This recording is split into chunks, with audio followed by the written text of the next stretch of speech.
System of resistors के बारे में। जनरली जो रेजिस्टर्स होते हैं उन्हें दो तरीके से कनेक्ट किया जा सकता है आपके सिस्टम में। एक सीरीज में कनेक्शन होता है, एक पैरेलल में कनेक्शन होता है। वन बाय वन करके हम दोनों के बारे में डिस्कस करेंगे। सबसे पहले इस डायग्राम को देखिए।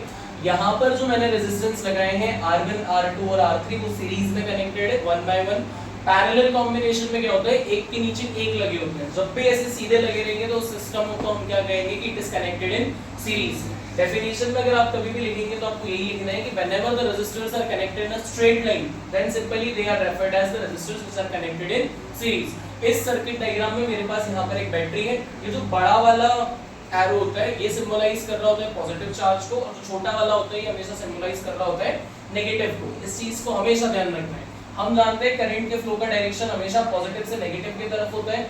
इस पोटेंशियल का जो वैल्यू है वो V के बराबर है और इससे I करंट जनरेट हो रहा है।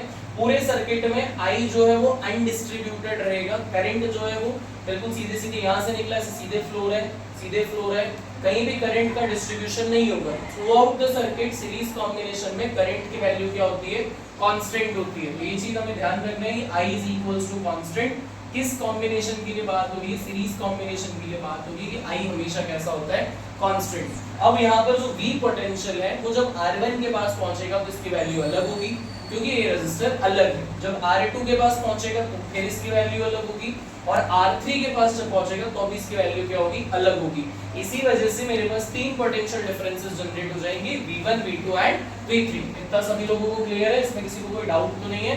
सेम चीज यहाँ लिखा हुआ है कि as the potential difference V is applied in a system of resistors connected in series, potential difference drops to V1, V2 and V3 for R1, R2 and R3 respectively। कि R1 के लिए V1, R2 के लिए V2 और R3 के लिए V3। अब हम सभी लोग जानते हैं एक लॉ हम लोगों ने कल डिस्कस किया था जिसको हम कहते हैं ओम्स लॉ। कौन सा लॉ, ओम्स लॉ।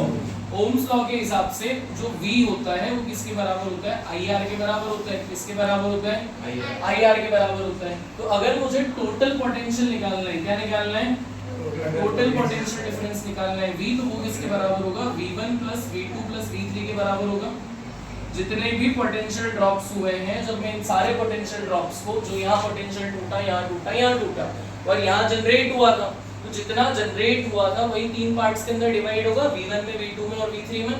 तो जितना पोटेंशियल डिफरेंस मेरा डिवाइड हुआ है, जब मैं तीनों को प्लस कर दूंगा आपस में, तब जाके मेरे को टोटल पोटेंशियल डिफरेंस मिलेगा। इसमें किसी को कोई डाउट है क्या?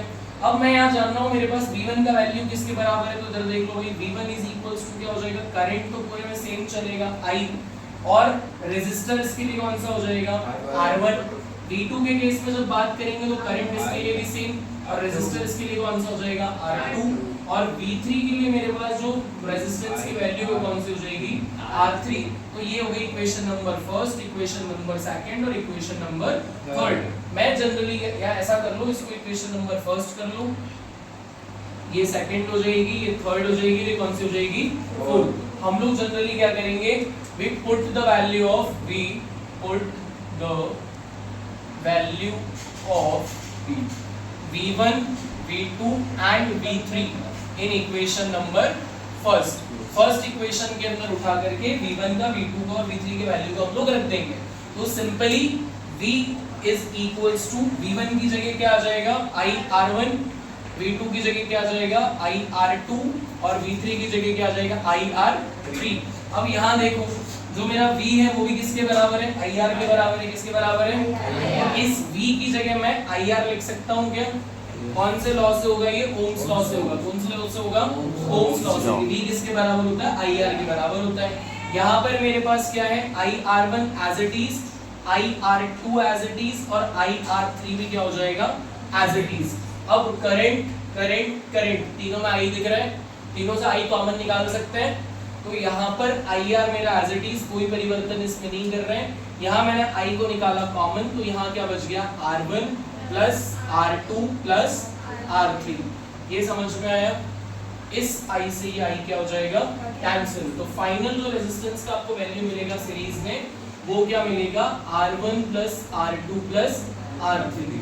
एक चीज आप लोगों को ध्यान रखनी है, the value of resistance is high in series as compared to parallel. यहाँ लिख देता हूं मैं, आप लोग भी साथ में कॉपी कर लीजिएगा। The value of resistance in series is higher than in parallel। इतना सभी लोगों को क्लियर है? तो ये हो गया हमारा सीरीज कॉम्बिनेशन। कॉपी कर लूं।